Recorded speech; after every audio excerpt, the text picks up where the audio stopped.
of Ivy, starring Mr. and Mrs. Ronald Colman.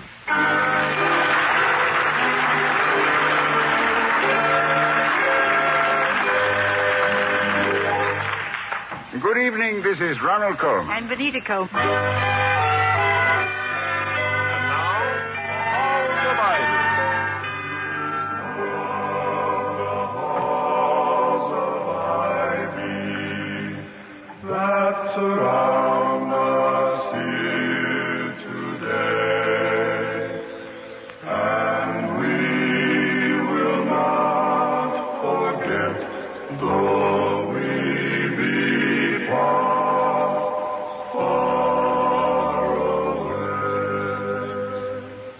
Welcome again to Ivy College, that is, in the town of Ivy, USA.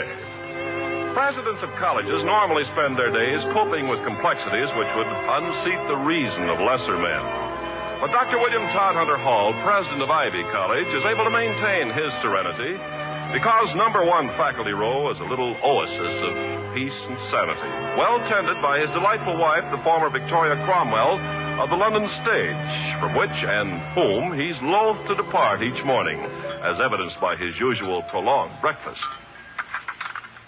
Give me another large cup of coffee, will you please, Vicky?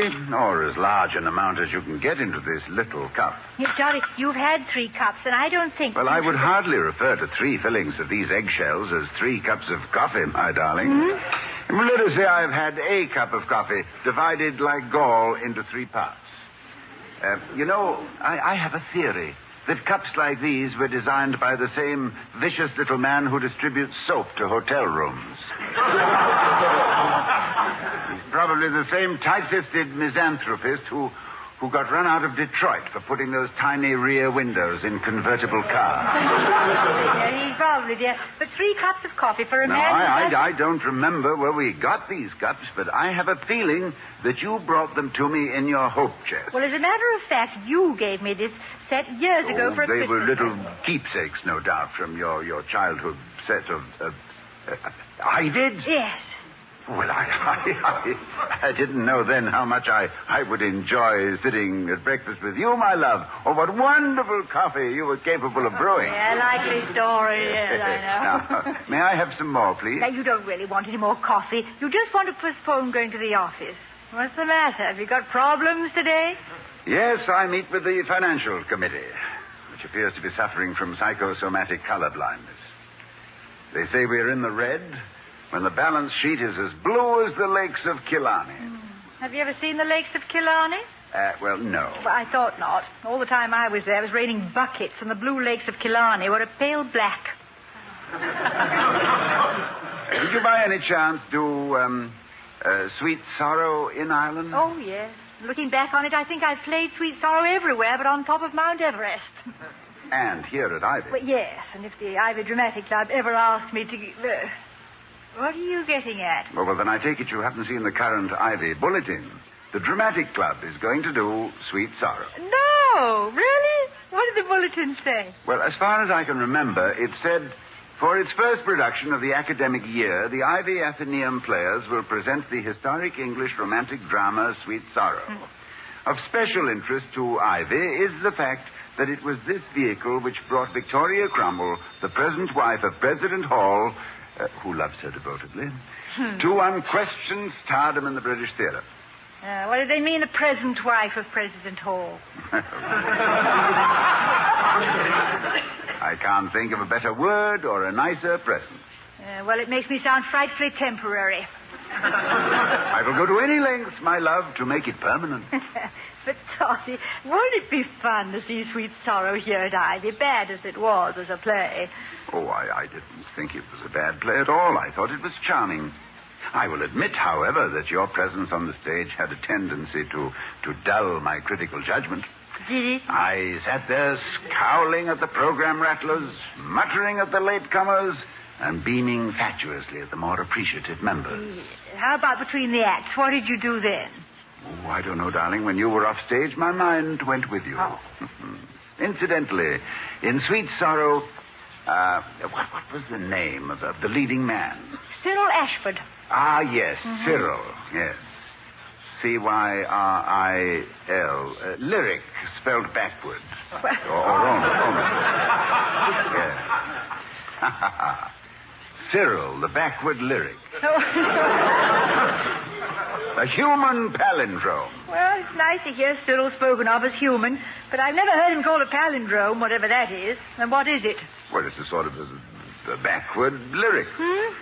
Well, a word, verse, or sentence which reads the same forward or backwards. Oh, yes. You mean like, Madam, I'm Adam. Yes, exactly. Yes. Or the well-known Napoleonic lament, Able was I ere I saw Elba. Now, maybe I could make a palindrome of Cyril. No, wait a minute. Let me see. I'm still trying to do the other one. Able, it was I. Was. Yeah, no evil Cyril. Yeah, now reverse it. Lyric, live on. Oh, no. Why am I wasting all this time on Cyril? I don't know. I gather you didn't care for him. Oh, my darling, as a theatrical critic, I am a George G. Nothing. Coin an absurdity, but even in my limited understanding of acting, I thought Mr. Ashford overplayed quite dreadfully. Or am I wrong? No. Cyril is such a scenery chewer. He's on his fourth set of teeth. But he's a pleasant, harmless fellow. I'll answer it. Dr. Hall's residence? Mrs. Hall? Yes? This is Ellen Kirby. I'm sorry to call you so early. Well, that's all right, Ellen. What's up this morning, besides us? Have you read the bull this morning? Oh, you mean about Sweet Sorrow? Yes. Do you mind? Mind? Well, good heavens, I should say not. I think it's splendid. We're putting a big thing in the program about you. Oh, I better edit that. And we're having a competition to select a girl to play your part. Will you judge the contest? Well, I'd love it. Absolutely love it. Oh, that's wonderful. But we wondered if you'd do one more thing for us. Oh, I'll do anything but sell tickets, Ellen. With my arithmetic, that way lies bankruptcy. We thought we might bring the contestants over to your house. And if you wouldn't mind reading your favorite scene, it would help them so much. Oh, well, I don't think I should influence them. My favorite scene, huh? It would be the second act curtain, of course. No, I don't think I should. Oh, please, Mrs. Hall. Well, wait a minute, Ellen. William? Yes, my dear? What time will you be home this afternoon? Oh, I imagine you'll see me tottering up the walk with my lunch bucket and toolbox about 5. About 5 o'clock? Well, fine. Can you come over around 3, Ellen? Wonderful. You're a lamb. We'll be there. Bye. Goodbye. Why? Why what? Why did you ask me when I'd be home? Oh, well, first, because I shall miss you. Oh, very nice. And second, so I know when to have dinner. And third, because the house will be full of actresses to whom I happen to know you are irresistible.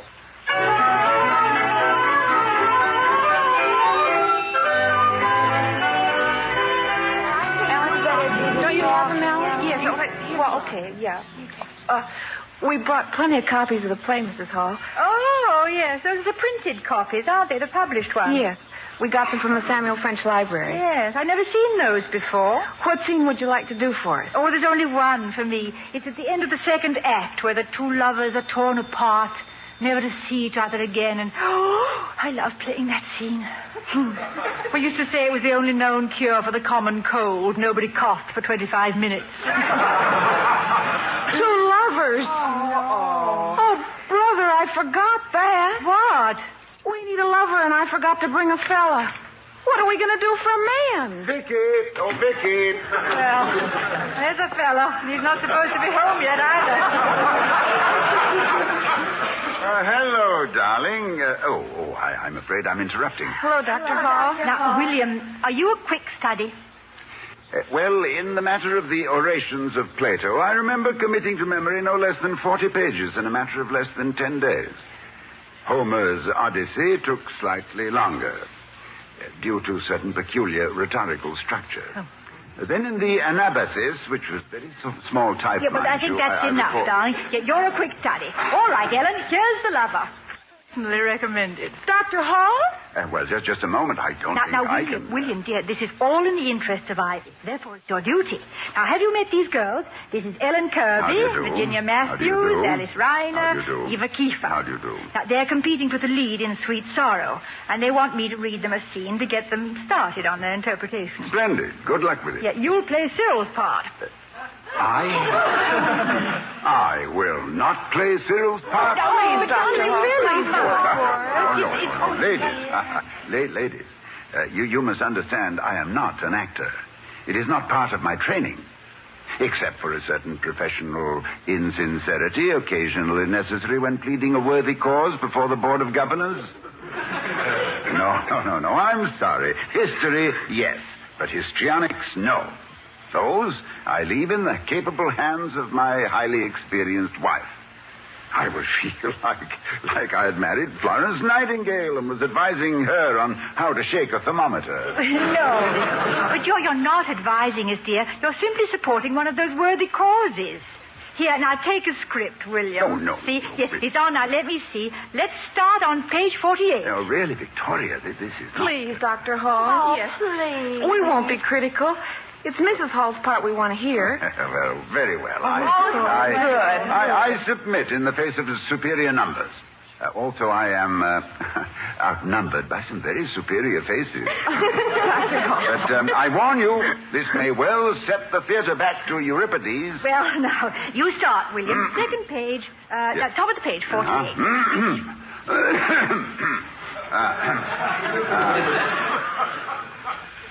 Listen to me, Helen. It is time for us to take off our masks. The music has stopped. The ball is over. This must be the end of pretense. From this moment, there must be nothing between us but honesty. But, Walter... You must know that until I met you, my life was mere existence. I was a vegetable, growing forever deeper into the earth of my own solitude, getting bigger but not growing, a little blob of suspended animation, unwarmed by love and unaware of a bright sun somewhere beyond my ken. Walter, I have loved you from the moment I first saw you. Moment, do I say? Could a moment last as long as this? Could one moment be so crowded with memories of you? The fragrance of your hair, the music of your voice, the myriad tiny trivia which together conspire to light an empty room or fill the quiet night with melody. But, Walter... And with that moment, filled as it was with an ocean of love, mountains of hope, and flowered valleys echoing with the words we had spoken, in that same moment I started to live a lie. To let you know that the man you knew was a man who did not exist, an automaton, in a shadow play. But, Walter... This, then, was the sublime peak of my new existence and the grim depth of my despair. How could I gamble with your happiness, knowing the dice were loaded? Walter, will you please... So, my dearest, it is over. We must never meet again, either in this lovely life which held so great a promise, or in that hereafter where is held aloft the sword of final judgment. You see, Helen, I am not the Walter you knew. I'm William Todhunter Hall, holding a script torn off at the bottom, and will somebody tell me, please, what to do?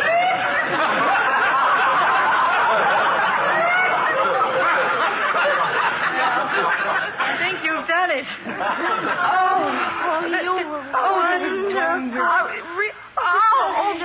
Dr. Hall.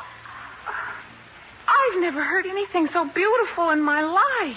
Well, thank you, Helen. I hope it will be helpful in the interpretation of the part of Helen. Yeah. Part of Helen, I'm sure it will, yes.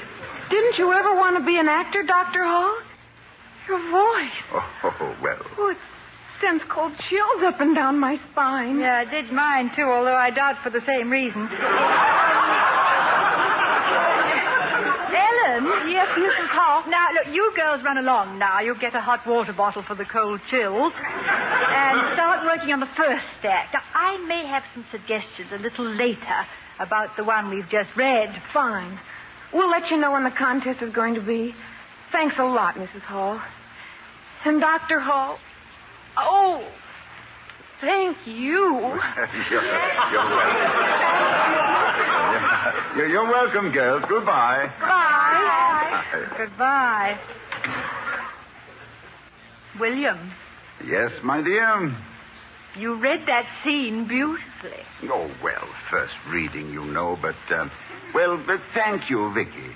From you, that's a real compliment. But that's not the way we played the scene. Oh, isn't it? I thought it played very well. Yeah, oh, yes, it did. But as I remember, we made some minor changes in rehearsal. I had my manuscript in my trunk in the attic. My own manuscript. Oh, let me go up and get it for you. No, thank you, darling. It's all right. It's good for me. I want to reduce.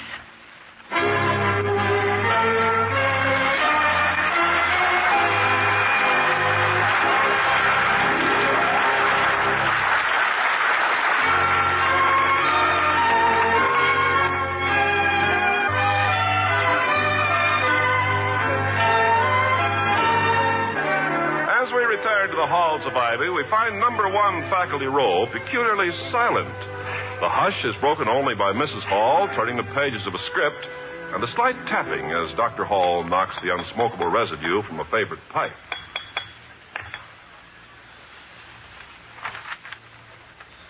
Oh, scared me. Now, be brave, darling. I'll get it. Dr. Hall speaking. Hello, Dr. Hall. May I speak to Mrs. Hall? This is Ellen. Ellen who? Oh, Ellen. Yes, just a moment. For you, Vicky. Well, thank you, Toddy. Hello, Ellen. Mrs. Hall? Yes. Have you decided who's going to play the part? Not yet. We wondered if we could have another session at your house. Well, why another session, Ellen? What's it for? Well, I want to bring some boys over. Boys? Yes. We're sort of changing the contest around. Well, don't tell me you're having a competition for the male lead, too. Well, after we read it with you, we had a meeting and decided we'd better. So if you and Dr. Hall wouldn't mind reading that scene just once more... Well, I'd be glad to go over the script with you, but the part of Helen is the big problem, isn't it? Well, not really, Mrs. Hall. We figured anyone could play that. You did, We switched the competition to the tough part. The tough part, yes, I see. Well, of course, Ellen, by all means, come over with the boys. But don't bother to bring the scripts.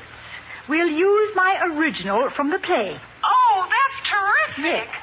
Thanks a lot, Mrs. Hall. You are a lamb. Bye. Goodbye, Ellen. Well, work to do. Housework? No, rehearsing. The show must go on, if you'll forgive the corny old cliche. I'll forgive you anything. No. But the show must go on isn't corny, according to my definition. The show must go on because when a ticket is sold, a contract is made. When a patron's money is accepted, it's the responsibility of an actor to give his best as his part of the bargain, regardless of personal grief or distraction. So, when you say the show must go on, say it bravely and without shame. You are merely recognizing the function of a ticket stub as a promissory note payable in performance. Now, in the Elizabethan theater, we find that the actors of the period...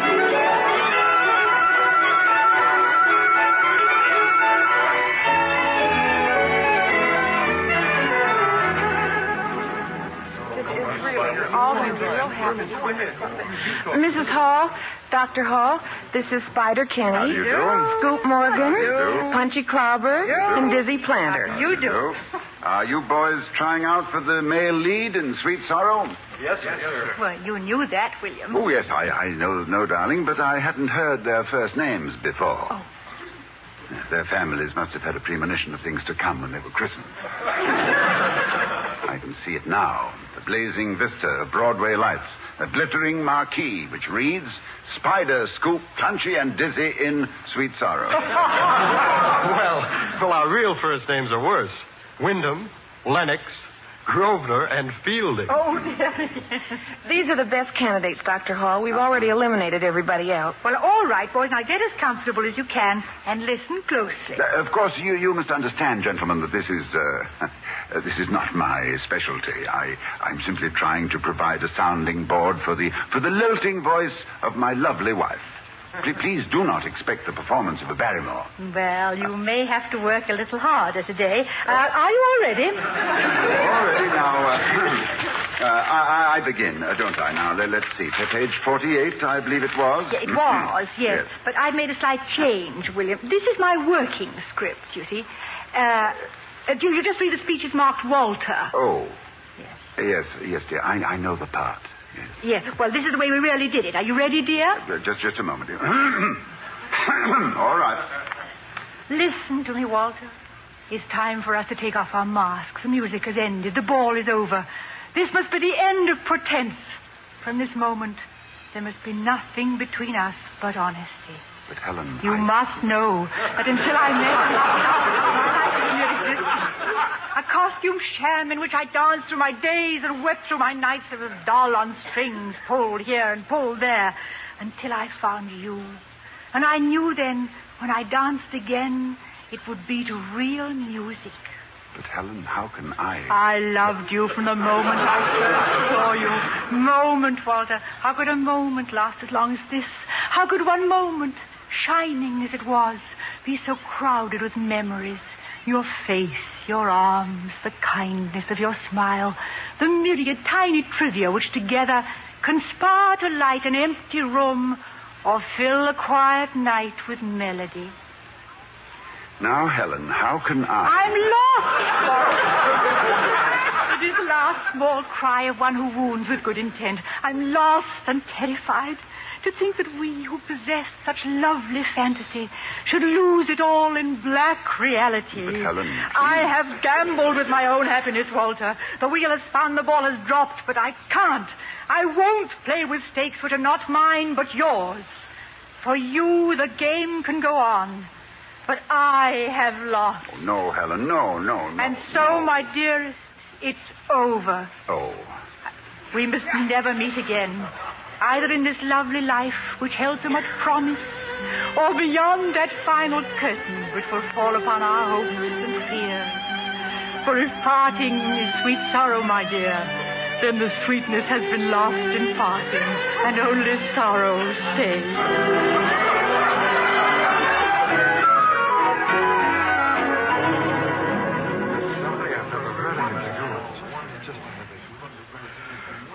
Oh, brother.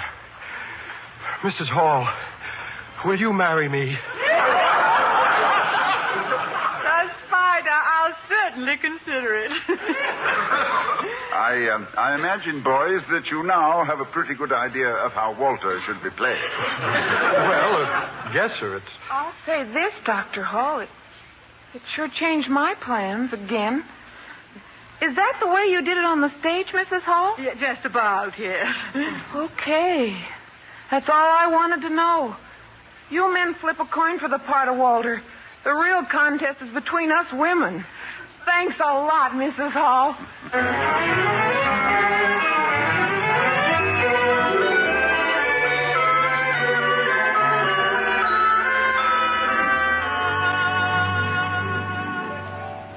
Vicky.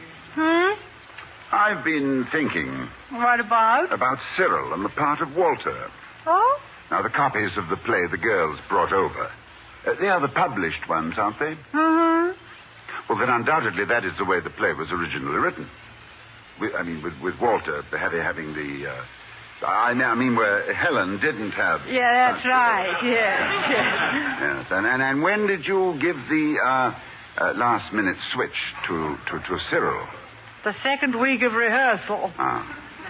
Well, was he properly appreciative as an actor? Was he objective about it? No, just objectionable. It was the biggest brawl since the Deputy Verpo fight.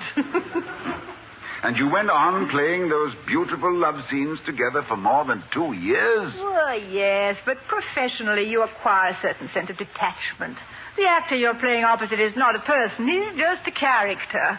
Ah, poor Cyril. Lyric live on. My heart bleeds for him. retroactively. All those big, fat speeches all taken away from him and given to you. Well, it's been an interesting day and an exhausting one. Vicky, is there anything tasty in the refrigerator? Oh, yes, a nice cold ham. Oh, will you join me in a sandwich? Oh, yes, let's have a huge one. Good.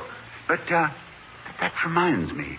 When I offered to go up to the attic for you, why did you say you wanted to reduce? Oh, not me. The part of Walter needed reducing, Toddy. Yeah, did the result surprise you? Surprise me? Darling, it left me practically speechless.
But as we sadly start for